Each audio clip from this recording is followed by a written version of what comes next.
Good morning everyone.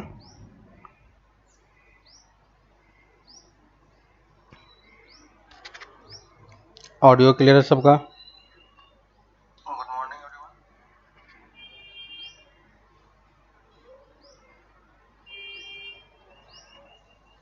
है सबका? सही आ रहा है?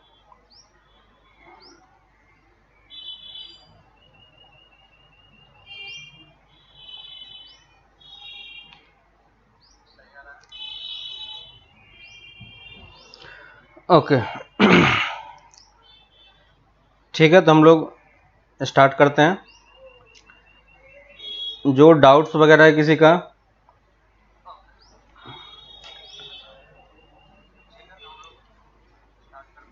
डाउट था चैप्टर 1 to 6 में, चैप्टर 1 में क्वेश्चन नंबर 1 to 6 में किसी को डाउट है?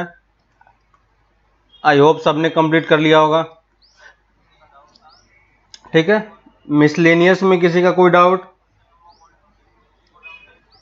मिसलेनियस में भी किसी का कोई डाउट नहीं है?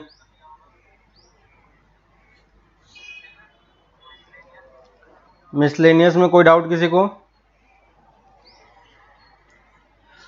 Question number 4 okay. Assignment sheet में प्रैक्टिस शीट क्वेश्चन नंबर 3 और क्वेश्चन नंबर 26। उसके अलावा और कोई क्वेश्चन? इसके अलावा और कोई क्वेश्चन किसी का? और एक्सरसाइज 2.1 और 2.2 में जो हमारा रिसेंट चैप्टर चल रहा है रिलेशन और फंक्शन का, उसमें क्वेश्चन नंबर एक्सरसाइज 2.1 और 2.2 में कोई डाउट किसी को?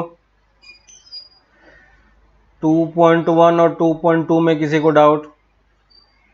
मिसलेनियस का क्वेश्चन नंबर 4 देखते हैं। मिसलेनियस का क्वेश्चन नंबर 4 क्लास में बताया था, इक्विवेलेंट है। एक एग्जांपल तो करके बताया था। A is a subset of B है, तो A minus B equal to 5 होगा, है ना? तो कैसे शो करेंगे? है ना? वेन डायग्राम के थ्रू आप इसको शो कर सकते हो कि अगर A B का सबसेट है तो ये हमारा B होगा और इसके अंदर A होगा, है ना? तो A माइनस B की वैल्यू कितनी होगी? 5 होगा, है कि नहीं? क्योंकि B A में क्या, A का सारा एलिमेंट किस में लाई कर रहा है? B में लाई कर रहा है ना? तो अगर A का सारा एलिमेंट अगर B में लाई कर रहा है तो फिर उस दोनों का माइनस करोगे तो सारा एलिमेंट तो कैंसिल हो जाएगा, है कि नहीं? तो जब कोई कैंसिल, सारा क्वेश्चन जब कैंसिल ही हो गया तो फिर कोई प्रॉब्लम नहीं है, 5 हो जाएगा। ठीक है, और बाकी सारा भी इसी तरीके से है। वेन डायग्राम ड्रॉ करो, ये क्वेश्चन मैंने ऑलरेडी पहले डिस्कस किया हुआ है। ठीक है, एक बार देखना फिर से, जिसका भी है। क्वेश्चन नंबर 4 किसका था? शाहनूर आलम। क्लियर है ना? वेन डायग्राम के थ्रू शो कर सकते हो। वेन डायग्राम हमने पढ़ाई इसलिए है कि अगर किसी क्वेश्चन में जरूरत पड़े तो हम वहां पे उसको सॉल्व कर सकें। ठीक है, तो एक बार खुद से ट्राई करना। मैथमेटिकली करने की जरूरत नहीं है हर एक क्वेश्चन में मैथमेटिकली, या फिर ये दोनों मेथड ऑलवेज पॉसिबल नहीं होगा। कर सकते हैं लेकिन वो अभी के लिए तुम्हारे लिए डिफिकल्ट होगा, है ना? तो अभी हम इसलिए उस मेथड में नहीं जा रहे मैथमेटिकली। अगर किसी चीज को ग्राफिकली आप इजीली समझा सकते हो तो हम उस मेथड में ज्यादा आते हैं। ठीक है, तो मैथमेटिकली ऐसा नहीं है कि आपको अगर कोई क्वेश्चन सॉल्व करने के लिए बोला जाए तो सिर्फ पर्टिकुलरली आप मैथमेटिकली ही सॉल्व करोगे। ठीक है, तो ट्राई करो, नहीं होता तो फिर बताना मुझे।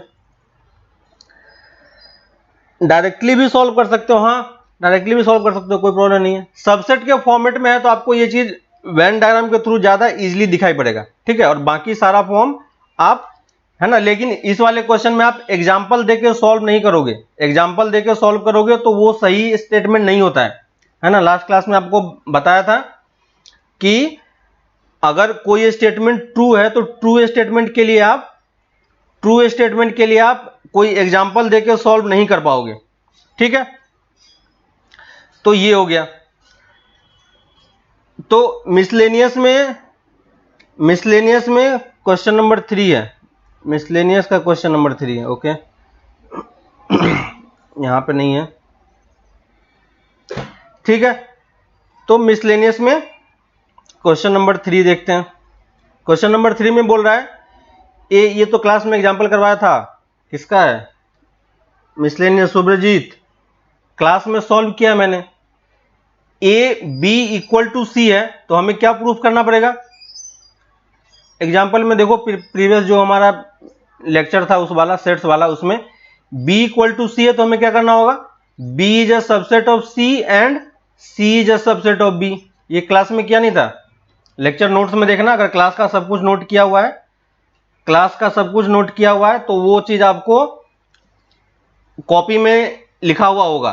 ठीक है सुब्रजीत, कॉपी में देखना, ये क्वेश्चन मैंने क्लास में पूरा कंप्लीटली सॉल्व किया, ये वाला पार्ट सॉल्व किया है और बोला था कि ये वाला पार्ट आप लोग खुद से सॉल्व करना, सेम मेथड था।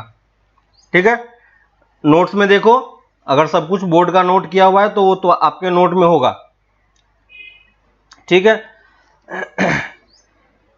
इसके बाद 2.2 का क्वेश्चन नंबर 8, मिसलेनियस 3 रकीबुल इस्लाम, मिसलेनियस का 3, लेक्चर नोट्स कॉपी में लिखा हुआ नहीं है, क्लास में जो होता है वो नोट नहीं करते हो। Rakibul Subrajit, lecture notes complete नहीं है, इसका मतलब अगर लेक्चर नोट्स कंप्लीट है तो लेक्चर नोट्स में इसको देखो, सेम क्वेश्चन आपके कॉपी में किया हुआ है। रकीबुल समझ में आया, रकीबुल सुब्रजीत, रकीबुल आपके कॉपी में किया हुआ है, आप कॉपी में देखो एक बार। अगर आपने सारा लेक्चर नोट, इसलिए मैंने आपको स्टार्टिंग से बोल रहा हूं कि बोर्ड पे जितना कुछ होता है वो आपके कॉपी में होना चाहिए, है ना। तो कॉपी में जब तक आप लिखोगे नहीं तब तक पता कैसे चलेगा। वीडियो क्योंकि आपके पास बहुत सारा होने वाला है तो हम हर एक क्वेश्चन के लिए फिर वीडियो थोड़ी ना स्टार्टिंग से देखेंगे। ठीक है, इसलिए बोला था कि क्लास में जो कुछ भी लिखाया जाता है, इसलिए मैंने लेक्चर नोट को सेपरेट करवा दिया है आपका, कि क्लास में जो कुछ भी होता है, जितना भी रफ वर्क होता है, डिस्कशन होता है, जो कुछ भी होता है वो सब कुछ आपका उस कॉपी में होना चाहिए, है ना। और ये पर्टिकुलर क्वेश्चन मैंने कॉपी में आपको अलग से करवाया था, ये एलिमेंट मेथड करके। ठीक है, तो देखना उसमें एलिमेंट मेथड करके में होगा, और अगर नहीं लिखा हुआ है तो प्रीवियस लेक्चर देख के नोट्स कंप्लीट करो। ठीक है, ये सब नोट्स में किया हुआ इसलिए मैं नहीं बता रहा हूं, बाकी जो क्वेश्चन नोट्स में नहीं है वो सब क्वेश्चन हम लोग डिस्कशन कर रहे हैं। ठीक है, यहां तक क्लियर हो गया सबका। अब आते हैं असाइनमेंट्स में। असाइनमेंट्स में आपका क्वेश्चन नंबर 26 और 1 का सी। असाइनमेंट्स में 1 का सी में क्या है, 1 का सी, 1 का third, x is a prime factor of prime number. तुम लोग क्लास डेली अटेंड नहीं कर रहे हो इसका मतलब, या वीडियो लेक्चर जा रहा है तो वो भी नहीं देख रहे हो। सब कुछ ये सब असाइनमेंट क्वेश्चन में डिस्कशन हुआ है ऑलरेडी, जिन लोगों को डाउट है वो लोग पूछ चुके हैं, है ना। तो फिर आप लोग असाइनमेंट नोट सही से नहीं कर रहे हो, इसका मतलब सिंपल सा बात ये है कि आप नोट सही से नहीं कर रहे हो, है ना। सी सेट क्या बोला है उसने, x is a positive prime factor of P, x is a positive prime factor of, है ना, एक प्राइम नंबर p है, उसका हमें फैक्टर्स लिखना है। ठीक ना, प्राइम नंबर हमारे पास है p, तो किसी भी नंबर का फैक्टर क्या होता है, अगर हमारे पास प्राइम नंबर 2 है तो 2 के फैक्टर क्या होते हैं, 1 इंटू 2। अगर हमारे पास 3 प्राइम नंबर है तो 3 का फैक्टर क्या होता है, 1 इंटू 3। 7 प्राइम नंबर है तो इसका फैक्टर क्या होता है, 1 इंटू 7। तो अगर कोई p प्राइम नंबर होगा तो उसका फैक्टर क्या होगा, 1 और p इटसेल्फ, है कि नहीं। तो सी सेट में क्या एलिमेंट होगा, 1, p। सी सेट में क्या होगा, 1, p। क्लियर है। तो ध्यान रखना, उसने एलिमेंट लिखने के लिए बोला है, बोर्ड पे जितना कुछ हो रहा है वो सब आपके लेक्चर नोट्स में होना चाहिए, चाहे वो कोई क्वेश्चन डिस्कशन हो या कुछ भी हो। ठीक है, सब कुछ आप कॉपी में लिखते जाओ तो आपको फिर कभी डाउट नहीं होगा, क्योंकि लेक्चर नोट्स बहुत सारे होंगे, हर एक सब्जेक्ट में होगा। ठीक है, तो इसलिए आपका लेक्चर नोट्स ही आपका सब कुछ है। किसी भी क्वेश्चन में डाउट होगा, कुछ भी होगा, तो आप अपने लेक्चर नोट को रेफर करोगे, है ना, क्योंकि आपके पास इतना टाइम नहीं होगा कि वो 45 मिनट्स या 1 आवर का लेक्चर आप फिर से देख पाओ। तो इसलिए आपको ये चीजें अभी बोला जा रहा है और बार बार ये चीजें रिपीट की जा रही है। अभी आपका स्टार्टिंग स्टेप है, गलती हो गया कोई बात नहीं, लेकिन आगे से इस चीज को रिपीट मत करना, क्योंकि आगे जब फिर बहुत सारा चैप्टर हो जाएगा और आपका एक साथ हर एक सब्जेक्ट में आपका टॉपिक्स चल रहे हैं, ठीक है, किसी एक में लैग करोगे बाकी सारा लैग हो जाएगा, ठीक है। तो क्लास नोट्स जिस सब्जेक्ट में भी होता है सब कुछ आपके कॉपी में होना चाहिए, कि कुछ डाउट वगैरह हो तो आप डायरेक्टली अपने कॉपी पे जाओ, ठीक है। आपको लेक्चर वीडियो पे डिपेंडेंट रहने के लिए नहीं बोला गया है, ठीक ना। सब कुछ आपका कॉपी में होना चाहिए, कुछ भी डाउट होगा आप कॉपी पे जाओगे, असाइनमेंट्स आपका कॉपी में है, सॉल्यूशन आपके कॉपी में है, कोई डाउट है वो कॉपी में है, सब कुछ आपके कॉपी में है, ठीक ना, क्योंकि कॉपी पलटना क्या है, इजी है, ठीक है। तो इस चीज को ध्यान रखो, गलती मत करो। अभी अगर गलती करोगे तो ये चीजें बाद में जाके इतना ज्यादा बर्डन हो जाएगा कुछ भी नहीं कर पाओगे। इसलिए ये चीज मैंने स्टार्टिंग लेक्चर में ही आपको बताया था कि कैसे कैसे नोट्स बनाना है और क्या करना है। Question number 26, question number 26, in a survey of 200 school, ठीक है, यानी हमारे पास एक सबसेट होगा, सॉरी यूनिवर्सल सेट होगा जिसमें कितने स्टूडेंट हैं, 200 स्टूडेंट हैं, ठीक है। वेन डायग्राम ड्रॉ करो समझ में आ जाएगा। इसके अंदर मैथमेटिक्स, फिजिक्स और केमिस्ट्री हो रहा है, ठीक है। तो यहां पे आप 3 सर्कल ड्रॉ कर लो इस टाइप से, ये मैथमेटिक्स, ये केमिस्ट्री और ये फिजिक्स, ठीक है। अब इसने कुछ कुछ दिया हुआ है। अब देखो जब भी मुझे ऐसा कुछ क्वेश्चन आता है तो मैं क्या करता हूं, आपको याद होगा कि मैं हर एक पार्ट का क्या करता हूं, एक मार्किंग कर देता हूं, ठीक ना। उससे क्या होता है कि मुझे क्वेश्चन को मार्क करने में इजी होता है। जैसे देखो इस वाले को मैंने ए बोल दिया, B C D E F और जी, ठीक है, हर एक रीजन का मैंने एक मार्किंग कर दिया है इस तरीके से, है ना। अब ये क्या बोल रहा है कि it was found that 120 students likes mathematics, mathematics में टोटल स्टूडेंट कितने हैं, 120। तो हम क्या लिख पाएंगे, A plus B plus F plus G equal to 120। Starting में मैंने ये मेथड आपको बताया था करने के लिए। अगर किसी और फॉर्मूले से समझ में नहीं आ रहा है तो आप इस मेथड से ट्राई करो। फिजिक्स में 90 है, फिजिक्स में क्या क्या होगा, F plus G plus E plus D, है ना, E plus D equal to 9। और केमिस्ट्री में कितना है, केमिस्ट्री में आपके पास 70 स्टूडेंट हैं, ठीक है। तो केमिस्ट्री के लिए क्या लिखेंगे, C plus B plus G plus D equal to 70, ठीक है। मैंने ये सब कुछ अलग अलग पार्ट में आपको लिख दिया। इसके बाद ये बोल रहा है कि 40 students study maths and physics, 40 students maths and physics, maths and physics में कौन सा है, F प्लस जी, तो F प्लस जी की वैल्यू 40 हो गई आपके पास। नेक्स्ट लाइन बोल रहा है 30 students physics and chemistry, 30 student physics and chemistry, D plus G की वैल्यू कितनी हो जाएगी, 30।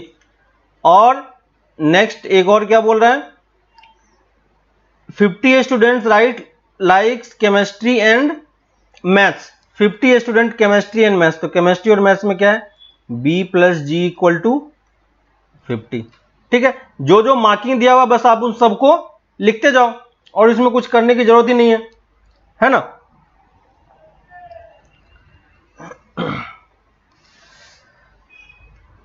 हाँ सूरजीत बताता हूं, एक मिनट रुक जाओ। उसके बाद बोल रहा है and 20 none of this subject, and 20 student है जो कोई सब्जेक्ट नहीं पता, यानी इसके बाहर एक और एफ जी और एक एच भी है। तो एच की वैल्यू हमारे पास कितनी है, 20 है, ठीक है।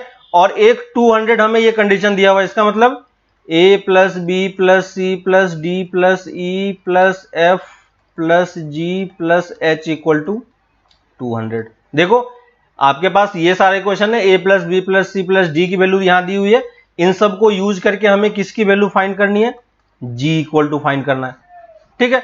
एक एक इक्वेशन पुट करते जाओ, आपका हर एक आंसर मिलता जाएगा, ठीक ना। इन तीनों को एक बार ऐड कर दो, है ना, इन तीनों को ऐड कर दो और इसमें पुट करो, आपकी जी की वैल्यू डायरेक्टली आपको मिल जाएगा, ठीक है। क्वेश्चन नंबर 26 हो गया। क्वेश्चन नंबर 28 का 8 पार्ट, 28 का 8, 28 का 8, none of the 3 language but French, none of the 3 language but not French.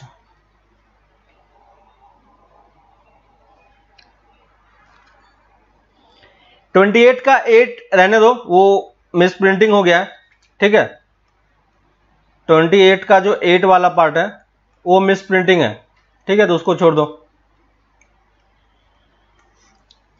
ठीक है।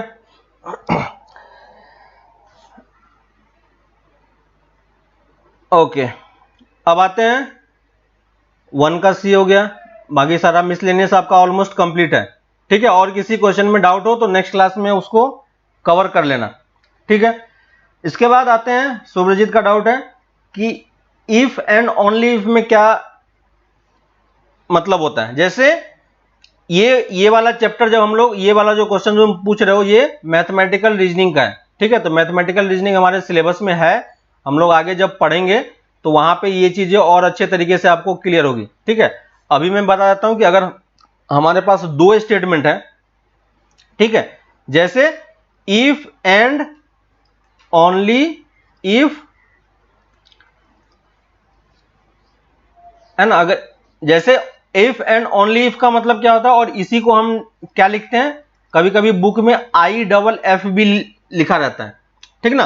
तो IFF इसी का मतलब होता है इफ एंड ओनली इफ का मतलब, है ना।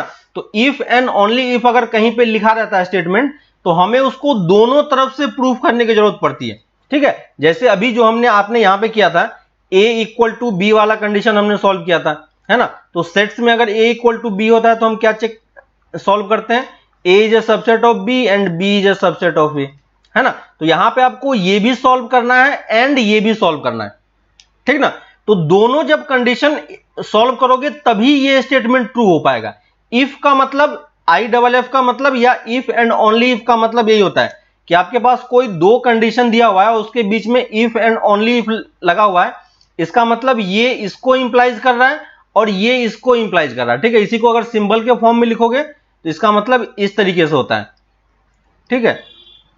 आप जब पहले 10th में क्वेश्चन करते हो तो मैथमेटिक्स में आप कुछ क्वेश्चन सॉल्व करते हो यहाँ पे, फिर लास्ट में यहाँ पे एक एरो लगा के आप ये लिखते हो, फिर एक इस टाइप से एरो लगा के ये लिखते हो। इसका मतलब क्या होता है, इसका मतलब होता है इंप्लाइज करना, ठीक है। इंप्लाइज करने का मतलब क्या हो गया कि जो आपने प्रीवियस चीजें सेटअप की है, आपने यहाँ पे जो भी लॉजिक वगैरह किसी क्वेश्चन को सॉल्व करने के लिए दिया है, उसके बेसिस पे आप इस स्टेटमेंट को इंप्लाइज कर पा रहे हो, ठीक है। जैसे 2 + 3, है ना। अगर कोई किसी क्वेश्चन में है और इसको मैं इस तरीके से लिखता हूं 5, इसका मतलब 2 + 3 स्टेटमेंट से ये 5 क्या हो रहा है, इंप्लाइज हो रहा है, ठीक है। लेकिन ये डबल इंप्लीकेशन का मतलब क्या होता है कि आप जैसे 2 + 3, अगर हम इसमें डबल इंप्लीकेशन लगा दें, इसका मतलब क्या है कि 2 + 3 = 5 होगा, और 5 को आप 2 + 3 भी लिख सकते हो।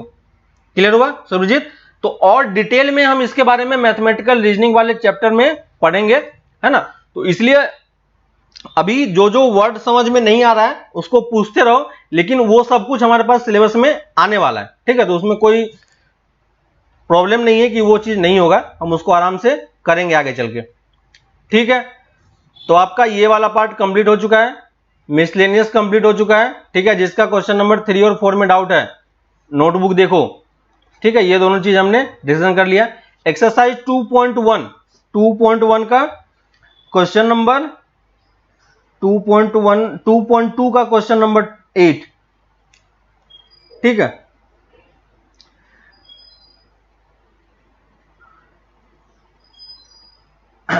हाँ अब्दुल बसीर देख लेना, वही सेमी टाइप का है, ठीक है। तो वो क्वेश्चन थोड़ा सा एरर होगा इसलिए समझ में नहीं आ रहा है, ठीक है। नेक्स्ट आते हैं एक्सरसाइज 2.2 पे। 2.1 में किसी को कोई डाउट है? 2.1 सबका क्लियर है, बहुत पहले हमने उसको दिया था करने के लिए, इजी सा पार्ट है। 2.2 में आते हैं। 2.2 में हमारे पास क्वेश्चन है क्वेश्चन नंबर 8, ठीक है। 2.2 क्वेश्चन नंबर 8, देखो इसमें क्या करेंगे। तो अगर हमारे पास 2.2 क्वेश्चन नंबर 8, क्वेश्चन नंबर 8 में बोल रहा है लेट XYZ सेट A है एंड B 1,2 है, find the number of relation from A to B. इसमें क्या हो गया, क्वेश्चन नंबर 8 देखो, 2.2 का क्वेश्चन नंबर 8, एक्सरसाइज 2.2। तो हमारे पास एक सेट ए दिया हुआ है जिसमें हमारे पास एलिमेंट है x, y, z, ठीक है, और दूसरा एलिमेंट, दूसरा सेट है जिसमें हमारे पास b है, ठीक है। तो टोटल नंबर ऑफ रिलेशन क्या होगा, टोटल नंबर ऑफ रिलेशन क्या होगा, टोटल नंबर ऑफ रिलेशन हम कैसे निकालेंगे, यानी आपको करना क्या है इसमें, उपासना देखो, टोटल नंबर ऑफ रिलेशन मतलब क्या हो गया कि आपके पास सेट ए है और सेट बी है, ठीक है। यहां पे हमारे पास कितने एलिमेंट है, 3 एलिमेंट है, और यहां पे हमारे पास 2 एलिमेंट है, ठीक है। ये देखो यहां पे जहां पे भी आपके पास काउंटिंग का कोई क्वेश्चन आएगा, ठीक है, तो काउंटिंग का क्वेश्चन हमारे पास परम्यूटेशन कॉम्बिनेशन से रिलेटेड होगा, ठीक ना।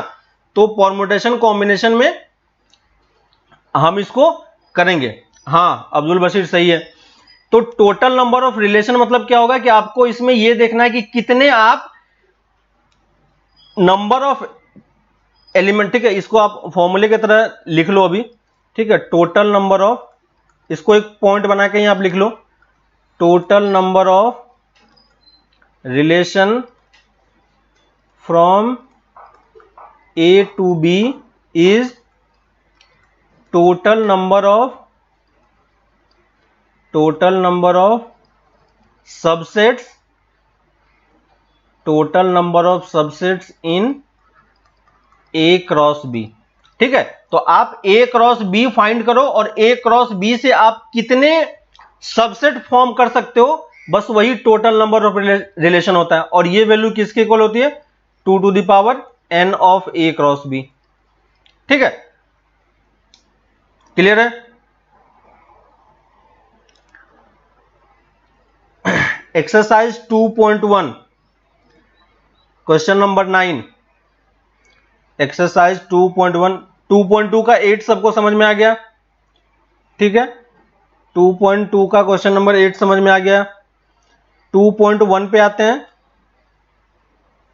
2.1 में क्वेश्चन नंबर 9, क्वेश्चन नंबर 9 में क्या बोल रहा है, ए क्रॉस बी हमें दिया हुआ है, ए क्रॉस बी में ए और बी में एलिमेंट क्या होंगे वो हमें फाइंड करना है। Number of element in A दिया हुआ है, number of element in B दिया हुआ है, और ए क्रॉस बी का हमें कुछ एलिमेंट दिया हुआ है।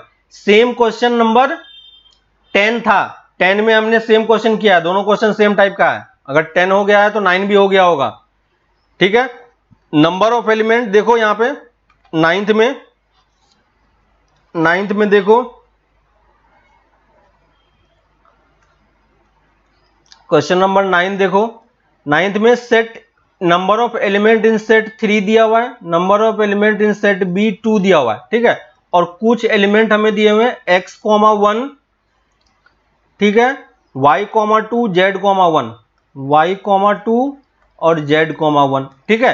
तो a क्रॉस b का अगर आपको डेफिनेशन याद होगा तो पहला एलिमेंट जो है वो किसको बिलोंग करता है, सेट a को, और a में इसने बोला है 3 एलिमेंट है।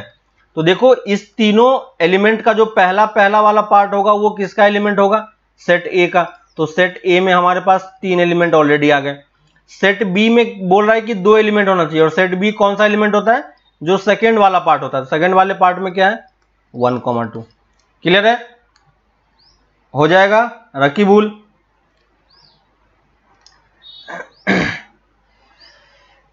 ठीक है, तो यहां तक आप सबका क्लियर हो गया है। और किसी क्वेश्चन में डाउट हो, ठीक है, मिसलेनियस तक ये कंप्लीट कर लो, असाइनमेंट तक, ठीक है।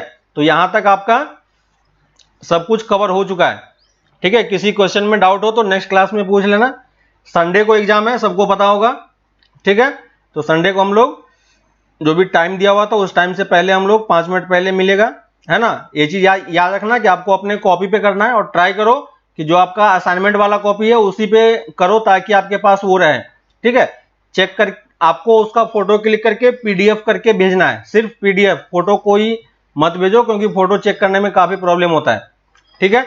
तो पीडीएफ में कन्वर्ट करके, उसके लिए पीडीएफ में कन्वर्ट करके आपको टाइम मिलेगा कन्वर्ट करने का, 5 मिनट टाइम उसके लिए भी है, ठीक है। तो कन्वर्ट करो, जिसको नहीं आ रहा है कन्वर्ट करना वो सीख लो। बहुत सारे ऐप्स अवेलेबल हैं ऑनलाइन, उसमें से कोई सा भी आप ट्राई कर सकते हो, लेकिन सीख लो क्योंकि यही चीजें आपको हर एक सब्जेक्ट में करना पड़ेगा अभी। ठीक है, तो हम लोग आते हैं ठीक है, टेस्ट में आपका क्वेश्चन इजी होगा, कुछ भी टफ क्वेश्चन नहीं है, लेकिन डायरेक्टली बुक से या असाइनमेंट से क्वेश्चन नहीं होगा, जो भी क्वेश्चन होगा वो उसी टाइप का होगा। ठीक है, तो बस आपको जो कुछ सही तरीके से पता हुआ है, सही तरीके से आपने पढ़ा है, बस उसी कॉन्सेप्ट को यूज करके आंसर करना है। ठीक है, 1 मार्क के क्वेश्चन होंगे, 2 मार्क के क्वेश्चन होंगे और 3 मार्क के क्वेश्चन होंगे। ठीक है, तो आराम से टेस्ट देना है, कुछ भी टफ नहीं आएगा आपके लिए। ठीक है, और उसी टाइप का क्वेश्चन बोर्ड में भी आता है। तो हम लोग रिलेशन वाले पार्ट पे थे। ठीक है, रिलेशन हम लोग इसको कंटिन्यू करते हैं। तो लास्ट क्लास में हमने रिलेशन में देखा कि कैसे रेंज, डोमेन और कोडोमेन निकलता है। ठीक है, तो ये 3 पार्ट आपका और अच्छे तरीके से क्लियर होना चाहिए। लास्ट क्लास में भी आपको बताया था, क्योंकि अब आपसे हर एक चैप्टर में यही 3 चीजें आपसे पूछी जाएगी, है ना। हर एक चैप्टर का स्टार्टिंग पॉइंट आपका यही होगा कि वो पूछेगा कि पहले कुछ भी एक्सप्रेशन दे देगा, बोलेगा कि ये बताओ इसका डोमेन क्या है, रेंज क्या है और कोडोमेन क्या है। ठीक है, तो हम इसमें और डिटेल में बहुत सारे क्वेश्चंस करेंगे, अभी ये चीज खत्म नहीं हुआ है। ठीक है, लेकिन ये चीजें आपको समझ में आना चाहिए कि डोमेन, कोडोमेन, रेंज कैसे कैसे किस सेट में लाई करता है ना। तो हम सेट के बेसिस पे इसको डिफाइन कर पा रहे हैं। ठीक है, अब हम आते हैं, इसी में एक और टाइप का टर्म होता है, ठीक है, जिसको हम टाइप्स ऑफ रिलेशन में ब्रेक करते हैं। ठीक है, तो टाइप्स ऑफ रिलेशन डायरेक्टली इस वाले पार्ट से जो अभी हम आज पढ़ने वाले हैं, वो उस पे बेस्ड कोई डायरेक्टली क्वेश्चन आपके पास नहीं होगा, क्योंकि ये चीजें आपको 12th में फिर से पढ़ना है। ठीक है, लेकिन अभी मैं एक बेसिक आइडिया के लिए आपको बता दे रहा हूं, ताकि क्योंकि ये इस टाइप के क्वेश्चन बहुत बार आपके साथ अभी रिपीट होगा। ठीक है, तो टाइप्स ऑफ रिलेशन में क्या होता है कि आपको याद होगा कि हमने सेट्स जब बनाए थे, है ना, जो हमने रिलेशन डिफाइन किया था, रिलेशन हमेशा 2 सेट के बीच में डिफाइन होता है। ठीक है, और अगर हम रिलेशन की बात कर रहे हैं तो 2 सेट हमारे पास अवेलेबल होना चाहिए और दोनों सेट में कुछ ना कुछ एलिमेंट्स होना चाहिए।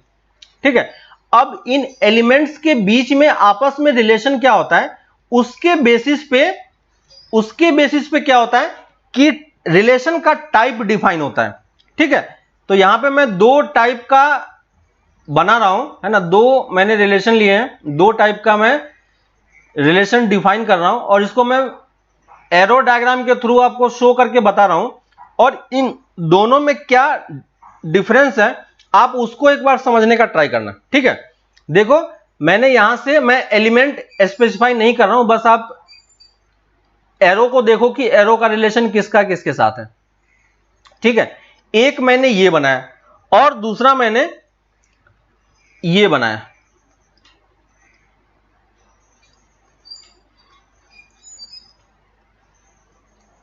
ठीक है, अगर कोई हमें ये 2 एरो डायग्राम दे देता है, अब अगर कोई आपसे ये पूछेगा कि बताओ कि इस दोनों में आपको क्या डिफरेंस समझ में आ रहा है, ठीक है, जिसका लैग कर रहा है थोड़ा सा डिले करके देखो।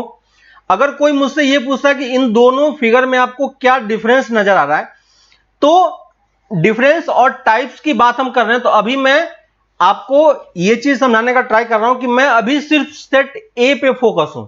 ठीक है, सिर्फ सेट ए के एलिमेंट का मैं रिलेशन चेक कर रहा हूं। ठीक है, तो सेट ए का रिलेशन जब मैं चेक कर रहा हूं तो यहां पे देखो सेट ए के जो एलिमेंट थे उसका हर एक एलिमेंट का रिलेशन सेट बी के एक एलिमेंट से है कि नहीं। सेट ए के हर एक एलिमेंट का रिलेशन सेट बी के एक ही एलिमेंट से है। ठीक है, और इस सेकेंड वाले फिगर में आप ध्यान दोगे तो यहां पे देखो सेट ए के 2 एलिमेंट का रिलेशन सेट बी के एक ही एलिमेंट से है। ठीक है, यहां पे एक ही है कोई प्रॉब्लम नहीं, लेकिन यहां पे 2 एलिमेंट ऐसा है जिसका रिलेशन एक ही एलिमेंट से है, और इस तरीके से हम बोल सकते हैं कि सेट ए के 2 एलिमेंट का सेम इमेज बन रहा है। आपको याद होगा इमेज का कॉन्सेप्ट, है ना, तो मैंने आपको इमेज भी बताया था। तो सेट ए के 2 एलिमेंट का कितने इमेज है, एक ही इमेज बन रहा है, जबकि यहां पे आप इमेज के टर्म्स में समझोगे तो यहां पे हर एक एलिमेंट का कितना इमेज है, एक ही इमेज है ना। तो इमेज का टर्म्स आपको समझ में आ रहा है इमेज जब भी हम डिफाइन करते हैं किसके रिस्पेक्ट में देखते हैं, पहले एलिमेंट के रिस्पेक्ट में देखते हैं, है ना। आपको याद होगा कि a कॉमा बी जब हम डिफाइन करते हैं तो b को a का क्या बोलते हैं, इमेज बोलते हैं, है ना। तो हम यहां से इस तरफ का रिलेशन चेक कर रहे हैं। तो अभी जो मैं देख रहा हूं वो कहां से देख रहा हूं, सेट a से देख रहे हैं, ठीक है। तो यहां पे जो आपके पास रिलेशन दिखाई दे रहा है, सेट a के सिंगल एलिमेंट का अगर हर एक एलिमेंट का एक ही इमेज हो तो उसको हम क्या बोलेंगे, इसको हम बोलते हैं 1-1 रिलेशन, ठीक है।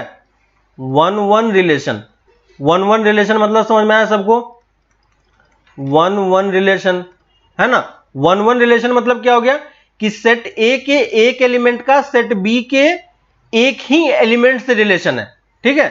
सेट देखो, सेट ए में जितने भी एलिमेंट हैं, कोई भी एलिमेंट आप चूज कर लो, उसका सेट बी के कितने एलिमेंट से रिलेशन है, एक ही एलिमेंट से रिलेशन है, ठीक है।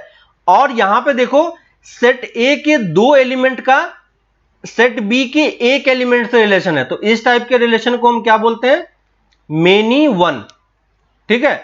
नाम से आपको क्लियर हो रहा है, 1-1 और मेनी वन, नाम से क्लियर हो रहा है, 1-1 और मेनी वन। 1-1 मतलब सेट ए के वन एलिमेंट का सेट बी के वन एलिमेंट से रिलेशन, मेनी वन मतलब सेट ए के मेनी एलिमेंट का सेट बी के वन एलिमेंट से रिलेशन, ठीक है। अगर कोई दो एलिमेंट भी, यहां पे देखो दो एलिमेंट का एक रिलेशन है लेकिन इस दो एलिमेंट का एक एक इमेज है, तो उससे कोई फर्क नहीं पड़ता। अगर किसी दो एलिमेंट का भी सेम इमेज मिल जाए या दो एलिमेंट किसी सेट बी के एक एलिमेंट से रिलेटेड हो तो हम उसको क्या बोलेंगे, मेनी वन, है ना। मेनी मतलब क्या हो गया, वन से ज्यादा अगर हो जाएगा तो उसको हम क्या बोलेंगे, मेनी, है ना। तो अगर सेट ए के एक से ज्यादा एलिमेंट का रिलेशन अगर सेट बी के एक ही एलिमेंट से हो तो उसको हम क्या बोलेंगे, मेनी वन, ठीक है। आप इसको लैंग्वेज के फॉर्मेट में खुद से लिख लो, ठीक है। जब हम 12th में जाएंगे तो इस चीज को हम लोग फिर से पढ़ेंगे, लेकिन मैं अभी बस फिगर के थ्रू आपको समझाने का ट्राई कर रहा हूं कि दोनों का मतलब क्या है, ठीक है। एटलीस्ट आप फिगर देख के समझ पाओ कि कौन कौन सा 1-1 है और कौन सा मेनी वन है। क्लियर है सबको, किसी को 1-1 और मेनी वन में डाउट, किसी को 1-1 और मेनी वन में डाउट, किसी को 1-1 और मेनी वन वाले पार्ट में डाउट है, किसी को लग रहा है कि समझ में नहीं आया है या फिर से रिपीट करने की जरूरत है, ठीक है। तो ये हमारा फर्स्ट हो गया टाइप 1-1 और मेनी वन, और सेकंड वाला मेनी वन, 1-1 और सेकंड वाला मेनी वन।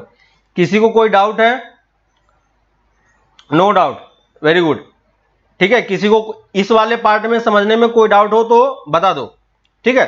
अब आप इसका डेफिनेशन खुद से अपने लैंग्वेज में लिख लो, ठीक है। इसका डेफिनेशन मैं अभी नहीं लिखवाऊंगा क्योंकि ये भी 11th के सिलेबस में नहीं है, लेकिन मुझे क्योंकि काम पड़ने वाला है इसलिए मैं अभी आपको बता दे रहा हूं, ठीक है। देखो फिर से, 1-1 मतलब सेट ए के वन एलिमेंट का सेट बी के एलिमेंट से एक ही रिलेशन होना चाहिए, जबकि मेनी वन मतलब सेट ए के दो एलिमेंट का सेट बी के एक एलिमेंट से रिलेशन है, ठीक है। और अभी हम और एग्जांपल करेंगे सुब्रजीत, तो और अच्छे तरीके से समझ में आएगा, ठीक है। लेकिन ये फिगर आपको दिख रहा है कि नहीं, है ना। और इस तरीके से आप बोल सकते हो कि अगर ये इस टाइप से, अगर ये बोल सकते हो कि अगर ये कन्वर्ज हो रहा है, ठीक है। ये क्या हो रहा है, यहां पे देखो, इसको हम क्या बोल सकते हैं, कन्वर्ज, है ना। कन्वर्ज का मतलब समझ में आ रहा है कि दो अलग अलग पार्ट अगर किसी एक पॉइंट पे आके मीट करते हैं, है ना, तो इसको हम क्या बोलते हैं, कन्वर्ज। तो अगर आपको किसी फिगर में इस टाइप का चीज दिखाई पड़े, जैसे दो अलग अलग रास्ते आके किसी एक पॉइंट पे मिल जाते हैं, उसको हम क्या बोलेंगे, उसको हम क्या बोलेंगे, है ना, इसको हम क्या बोलेंगे, मेनी वन, ठीक है। इस टाइप से कैसे भी और भी हम फिगर ड्रॉ करेंगे तो उसमें आपको और अच्छे तरीके से समझ में आए कि 1-1 है या मेनी वन है, ठीक है। क्लियर है सबको, आ रहा समझ में, यहां तक किसी को डाउट? जिसका बफर हो रहा है थोड़ा सा डिले करके देखो, जिसका बफर हो रहा है थोड़ा सा डिले करके देखो,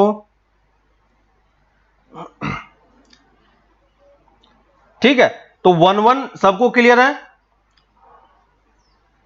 क्लियर है। 1-1 मतलब सेट ए के एक एलिमेंट का सेट बी के एक ही एलिमेंट से रिलेशन है। ठीक है, आपको जो समझ में आया आप उस लैंग्वेज में इसको लिखो, बाकी जो उसका पार्ट है वो हम लोग 12th में अच्छे से डिस्कशन करेंगे ही। डेफिनेशन में आपको लिखवा नहीं रहा हूं, मैं ये चाह रहा हूं कि आप इसको अपने लैंग्वेज में खुद से लिखो कि जो आपको समझ में आया। ठीक है, ताकि आप दोबारा इसको पढ़ो तो आपको समझ में आ जाए कि मुझे क्या करना है। ठीक है, और मेनी वन मतलब मेनी वन को आप इस फिगर से समझ सकते हो जहां पे कन्वर्जन होगा, है ना। बाहर से दो या दो से ज्यादा एलिमेंट अगर आके किसी एक पॉइंट पे मीट कर जाएंगे तो ऐसा कुछ होगा तो उसको हम मेनी वन बोलेंगे। ठीक है, तो ये वन वन और मेनी वन का डेफिनेशन हो गया। ठीक है, वन वन और मेनी वन का डेफिनेशन किस सेट के बेसिस पे है? ऑन द बेसिस ऑफ ये पॉइंट लिख लो, on the basis of set A. ठीक है, हम सिर्फ सेट ए को देख रहे हैं, क्लियर है कि नहीं। सेट ए से हम बी की तरफ जा रहे हैं, है ना, तो हम सेट ए से सेट बी की तरफ मूव कर रहे हैं, इसलिए हम सेट ए के एलिमेंट को देख रहे हैं कि सेट ए के एक एलिमेंट का एक ही रिलेशन है या सेट ए के एक से ज्यादा एलिमेंट का ज्यादा रिलेशन है। ठीक है, मैं कुछ और फिगर आपको ड्रॉ कर रहा हूं, उन सारे फिगर को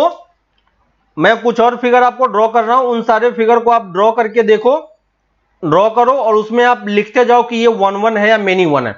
ठीक है, जिसका लैग कर रहा है थोड़ा सा डिले करके देखो, बाकी लोगों का सही चल रहा है। ठीक है, तो मैं एलिमेंट्स शो नहीं कर रहा हूं आपको, बस मैं डायग्राम प्लॉट कर रहा हूं। ठीक है, एग्जाम्पल के थ्रू आप लिखते जाओ।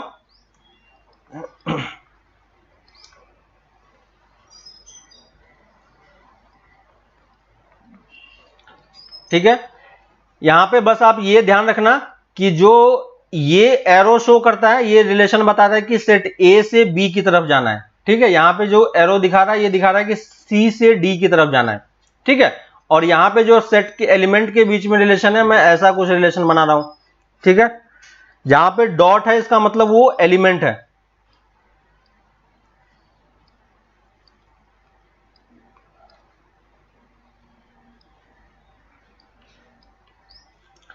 फर्स्ट का बताओ वन वन और मेनी वन, फर्स्ट का बताओ वन वन और मेनी वन, फर्स्ट का बताओ वन वन और मेनी वन,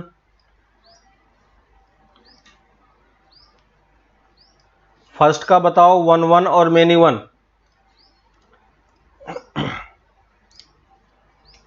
फर्स्ट का मेनी वन क्लियर हो रहा है, कन्वर्जन आपको दिख रहा है। ठीक है, तो कन्वर्ज जब भी होगा वो क्या हो जाएगा, हमारा मेनी वन रिलेशन हो जाएगा। यहां पे हम क्या पढ़ रहे हैं, रिलेशन पढ़ रहे हैं। ठीक है, यहां पे हम क्या पढ़ रहे हैं, रिलेशन पढ़ रहे हैं। ठीक है, तो आपको फिगर के थ्रू समझ में आ रहा होगा कि कैसे हम एलिमेंट्स को शो कर रहे हैं।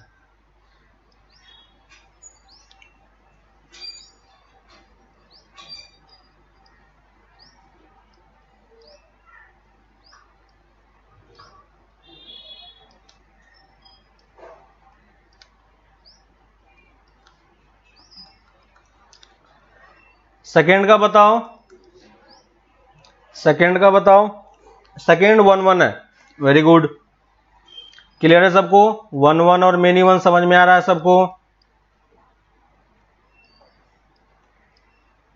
ठीक है, तो वन वन के लिए आपको कोई अलग से फिगर दिखाई नहीं पड़ेगा, बस वही चीज है। ठीक है, यहां पे एक और चीज ध्यान देने वाली बात है। ठीक है, तो पहला कौन सा है लिख दे रहा हूं मैं, मेनी वन है, दूसरा वन वन है। ठीक है, फोर्थ भी क्या है, वन वन है, और फिफ्थ क्या है, मेनी वन है।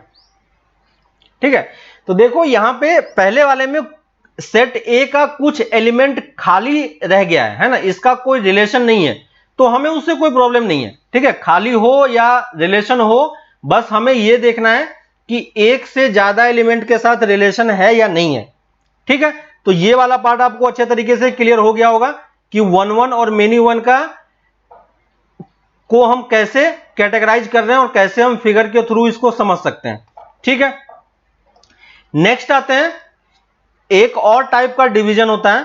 अभी हमने सेट ए के बेसिस पे देखा। ठीक है, अब हम आ रहे हैं on the basis of set B. ठीक है, on the basis of set B. ठीक है, तो सेट ए के बेसिस पे हमने सेट रिलेशन को दो टाइप से डिफाइन किया, जिसको हम बोल रहे हैं वन वन रिलेशन और मेनी वन रिलेशन। अब सेट बी के बेसिस पे हम रिलेशन को फिर से दो पार्ट में डिवाइड करेंगे। ठीक है, और इसको हम कैसे डिफाइन करते हैं वो चीज आप देखो। फिर से मैं दो फिगर ड्रॉ कर रहा हूं और दोनों में डिफरेंस समझने का ट्राई करो। ठीक है, अब देखो कि मैंने यहां पे एक रिलेशन बनाया। ठीक है, ये मैंने एक रिलेशन बनाया।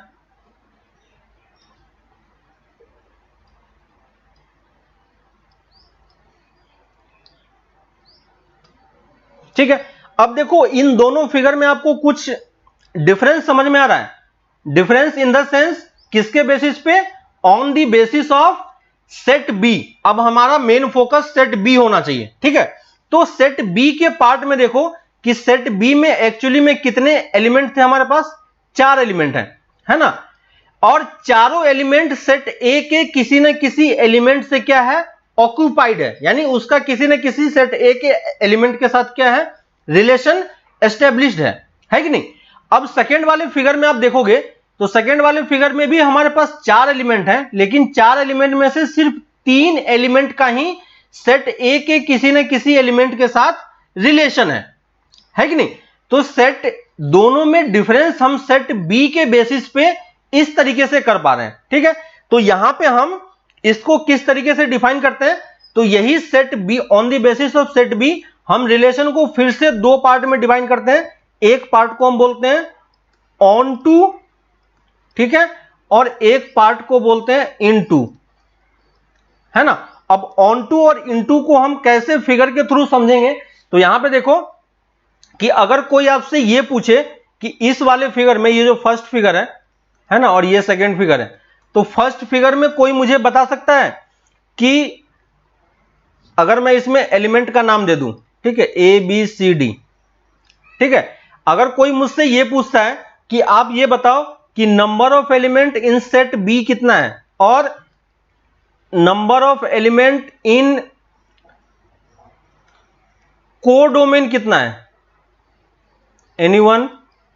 Number of element in codomain कितना? और कोडोमेन सिर्फ लिखो, नंबर ऑफ एलिमेंट छोड़ दो। कोडोमेन बताओ क्या है। ठीक है, सेट बी, इस वाले फिगर में ये जो हमारे पास रिलेशन डिफाइन है, इसका कोडोमेन बताओ क्या है। कोडोमेन बताओ, नंबर की बात नहीं कर रहा हूं मैं, कोडोमेन बताओ क्या है।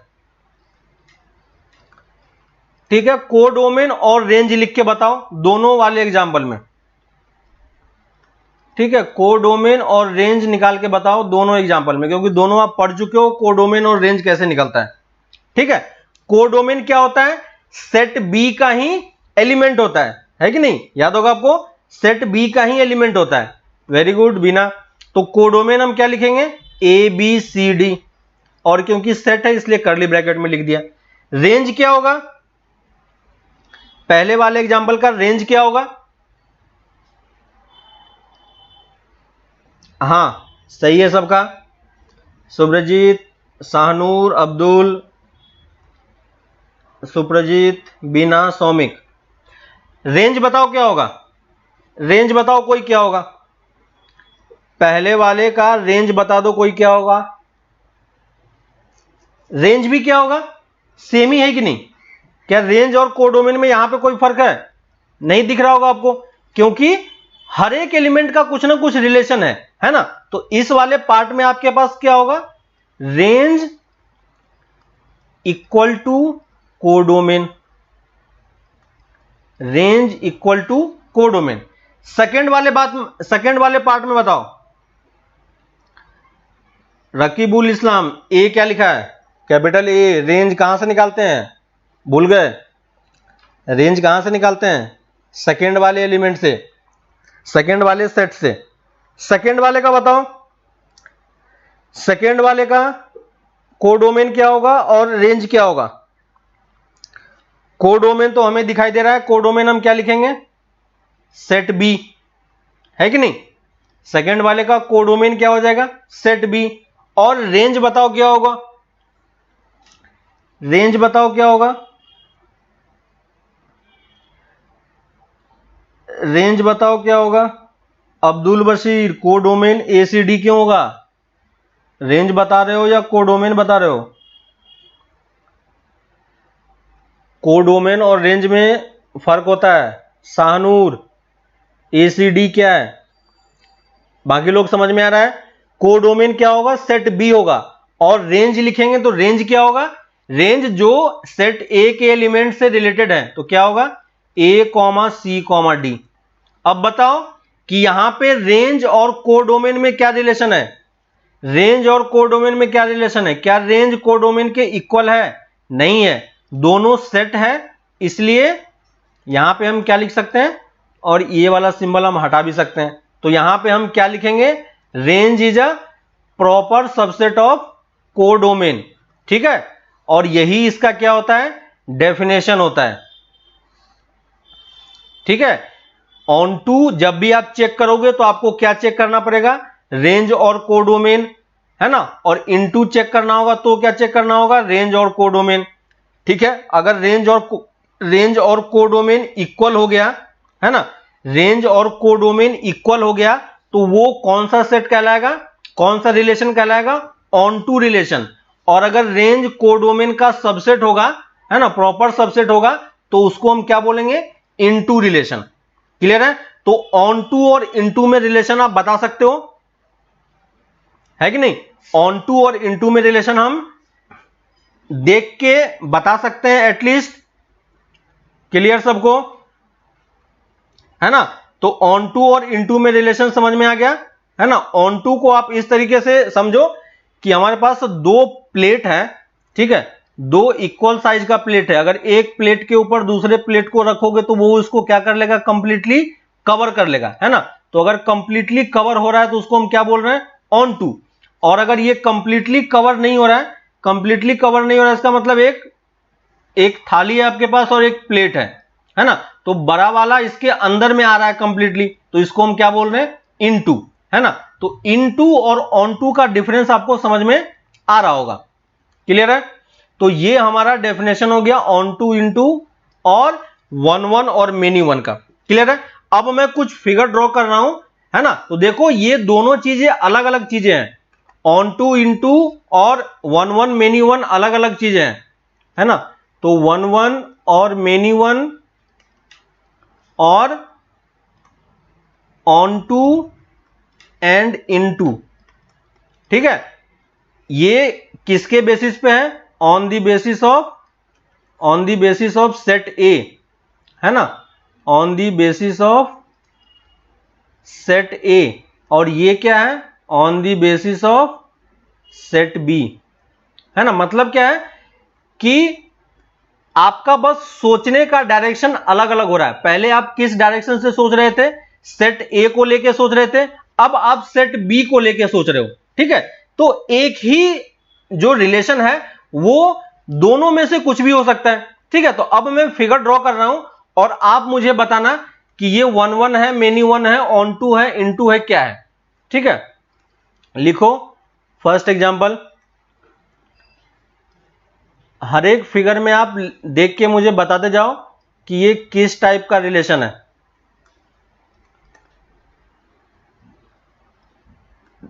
ठीक है, सबको मैं अभी बस एरो डायग्राम से शो कर रहा हूं।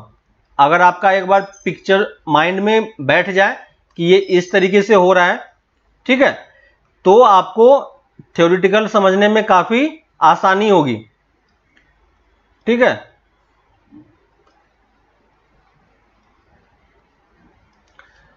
फर्स्ट में बताओ one one many one onto into क्या है,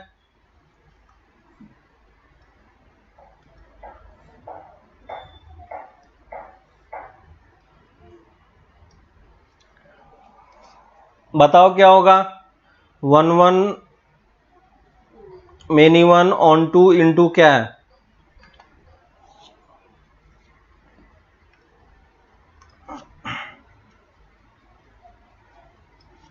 ठीक है, ये आपका फर्स्ट है। ये सेकंड है। फर्स्ट का बताओ।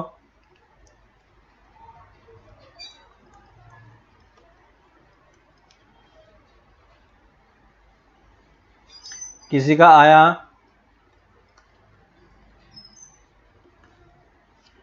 ठीक है, यहां पे ध्यान नहीं दोगे आगे चल के फिर दिक्कत होने वाला है।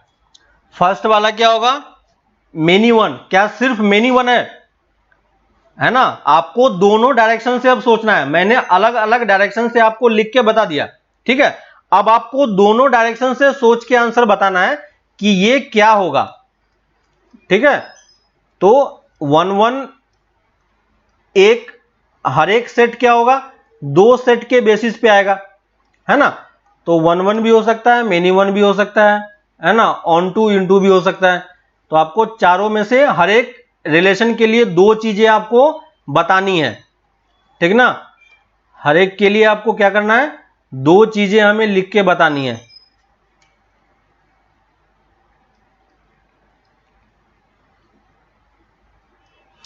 ठीक है, तो पहला वाला क्या होगा? सबको क्लियर है? फर्स्ट क्या है? कन्वर्जन हमें यहां पे 2 एलिमेंट का दिख रहा है, तो बाकी एलिमेंट को चेक करने की जरूरत नहीं है, तो मेनी वन तो हम डायरेक्टली बोल ही सकते हैं। और साथ ही साथ मेनी वन के साथ क्या है? सेट बी के तरफ से अगर देखें तो सेट बी में रेंज में 2 एलिमेंट थे और कोडोमेन में भी 2 एलिमेंट है और दोनों ऑक्युपाइड है ना? दोनों है, तो इसको हम क्या बोलेंगे? On to. फर्स्ट वाला सही है, सबको समझ में आया? तो पहले वाले का आंसर क्या है? Many one and onto. Second वाला क्या होगा? सेकेंड वाला 1 1 एंड ऑन टू। ठीक है, एक हम सेट ए के बेसिस पे डिफाइन कर रहे हैं, दूसरा हम सेट बी के बेसिस पे डिफाइन कर रहे हैं। थर्ड वाला क्या होगा? ये थर्ड है और ये फोर्थ है। थर्ड वाला क्या होगा? मेनी वन हमें लेफ्ट हैंड साइड से दिखाई दे रहा है और राइट हैंड साइड से इनटू, क्योंकि कुछ एलिमेंट है जो यूज नहीं हुआ है। और फोर्थ वाला, फोर्थ क्या होगा? 1 1 प्रिजा चेक करो, जयदास चेक करो, ऑन टू है। 1 1 तो सही है, ऑन टू है या क्या है? इनटू है। सुब्रजीत सही है। फोर्थ का बताओ, ऑन टू होगा या इनटू होगा? ऑन टू होगा या इनटू होगा? ऑन टू होगा या इनटू होगा? ऑन टू या इनटू? इनटू। क्लियर है कि नहीं? यहां पे देखो एक एलिमेंट खाली है, ये एलिमेंट यूज नहीं हो रहा, बाकी कोडोमेन में 4 एलिमेंट है और रेंज में कितने एलिमेंट है? 3 ही एलिमेंट यूज हुआ है, तो हम इसको क्या बोलेंगे? ऑन टू नहीं बोलेंगे, क्या बोलेंगे? इनटू। क्लियर है? जय प्रिजा समझ में आ गया? ठीक है, तो इस तरीके से हम रिलेशन को डिफाइन करते हैं many one 1 1 onto into में। ठीक है, इस टाइप का क्वेश्चन आपको एनसीईआरटी बुक में अभी देखने को नहीं मिलेगा। ठीक ना? तो अभी आप क्वेश्चन में खोजोगे तो वहां से आपको ये सब चीजें वो आज से नहीं पूछेगा कि 1 1 है, ऑन टू है, इनटू है या क्या है। ठीक है, लेकिन डोमेन, रेंज, कोडोमेन वगैरह वो सब कुछ पूछ सकता है। ठीक है, लेकिन 1 1 ऑन टू, मेनी वन, ये सब चीजें हमें आगे के लिए जरूरत पड़ने वाला है, इसलिए ये चीज आपके माइंड में क्लियर होना चाहिए कि इसका मीनिंग क्या है। ठीक है, यहां तक करने के बाद अभी हम इसको और भी बहुत सारा एग्जांपल आप करोगे। ठीक है ना? अभी ये खत्म नहीं हुआ है ना? 1 1 ऑन टू हमारे पास अभी और भी अलग अलग तरीके से आने वाला है। ठीक है, तो जब हम लोग फंक्शन स्टार्ट करेंगे प्रॉपर्ली तो वहां पे आपको और बेटर तरीके से ये चीज क्लियर होगा कि हम कैसे इसको डिफाइन करते हैं। ठीक है, तो नेक्स्ट क्लास में हम लोग आज इसको यहीं तक रखते हैं, है ना? तो रिलेशन वाला जितना पार्ट था वो हमारा कवर हो चुका है। ठीक है, रिलेशन में हमारे पास इतना ही सब कुछ है। इसके बाद देखो, तो अगर आपको थोड़ा सा स्टार्टिंग से अगर आपका माइंड क्लियर हो रहा है ना? जो हमने स्टार्ट किया था, तो हमने स्टार्ट किससे किया था? एक जनरल टर्म सेट से स्टार्ट किया था। ठीक है ना? आपको ध्यान होगा कि हमने पहले क्या किया था? एक सेट से स्टार्ट किया था, है ना? हमने सेट्स का डेफिनेशन देखा, सब कुछ देखा। उसके बाद हमने 2 सेट्स लिए और दोनों सेट्स के बीच में हमने एक रिलेशन डिफाइन कर दिया, है ना? देखो, हम एक बड़े से बड़े से सेट से, बड़े से डेफिनेशन से हम धीरे धीरे करके अपने ओरिजिनल और जो हमारा जहां तक हमें जाना है उस चीज तरफ हम लोग मूव कर रहे हैं। फर्स्ट वाला ऑन टू, फर्स्ट वाला ऑन टू लिखा हुआ है, देखो शाहनूर फर्स्ट वाला ऑन टू है, ठीक है। तो हमने सेट से रिलेशन कैसे बनाया ये आपको समझ में आ रहा होगा, ठीक है। रिलेशन में इतना कुछ हमारे सिलेबस में अभी के लिए है, ठीक है। इसका कुछ पार्ट आपको 12th में फिर से रिलेशन वाला पार्ट हमें पढ़ना है ना, तो वो वाला पार्ट हम लोग वहां पे कंप्लीट करेंगे, ठीक है। इसका कुछ पार्ट हमें 12th में कंप्लीट करना है, रिलेशन का ही पार्ट, तो रिलेशन वाला पार्ट का कुछ पार्ट हम लोग 12th में कवर करेंगे। अभी के लिए हमने जब रिलेशन डिफाइन कर लिया, अब हमें रिलेशन से एक्चुअली में किस तरफ मूव करना है, फंक्शन की तरफ मूव करना है, ठीक है। क्योंकि जो हमारा पूरा मैथमेटिक्स है वो किस पे बेस्ड है, फंक्शन पे ही बेस्ड है कि नहीं। लेकिन फंक्शन कहां से आ रहा है, रिलेशन से ही आ रहा है, ठीक है। तो हम लोग रिलेशन तक, जहां तक 11th का सिलेबस था वो हमने कवर कर लिया है, कुछ पार्ट बाकी है जो हम लोग आगे करेंगे। लेकिन अब हम यहां से आगे फंक्शन वाले पार्ट में मूव करेंगे कि फंक्शन क्या होता है और कैसे ये चीज बनता है, ठीक है। क्योंकि आपका पूरा मैथमेटिक्स और पूरा कैलकुलस आपका इस पे बेस्ड है, फंक्शन पे बेस्ड है, ठीक ना। तो नेक्स्ट क्लास में हम लोग इसी फंक्शन से स्टार्ट करेंगे कि फंक्शन क्या होता है, कैसे बनता है, ठीक है। अभी के लिए आपके पास एक्सरसाइज चैप्टर 2 में कोई होमवर्क नहीं है ना। आपको बस अभी चैप्टर 1 का कुछ पार्ट, क्योंकि संडे को टेस्ट है आपका, है ना। तो चैप्टर 1 में कोई भी डाउट हो वो आप कंप्लीट करो। अगर किसी के पास कोई बुक वगैरह है वहां से क्वेश्चन कर रहे हो तो वो भी आप कर सकते हो। उसके बाद आपका जो प्रैक्टिस शीट था, ठीक है, प्रैक्टिस शीट आपको कंप्लीट करना है ना। तो ये दो पार्ट आपका अच्छे तरीके से क्लियर होना चाहिए। और करंट चैप्टर में एक्सरसाइज 2.1 एंड 2.2, ठीक है, इतना पार्ट आपको कंप्लीट करना है, ठीक है। इसके अलावा आगे अभी के लिए कोई होमवर्क नहीं है, आप बस इसी सारे पार्ट को कंप्लीट करो और सेट्स वाला पार्ट रिवाइज करो ताकि आप संडे में के टेस्ट में अच्छा कर सको, ठीक है। तो क्वेश्चन वगैरह टेस्ट में इजी होगा, तो उसमें घबराने की जरूरत नहीं है कि क्या होगा कैसा क्या होगा, सब कुछ आपका पढ़ा हुआ है, बस आपको क्वेश्चन आंसर करके लिखना है और भेजना है, ठीक है।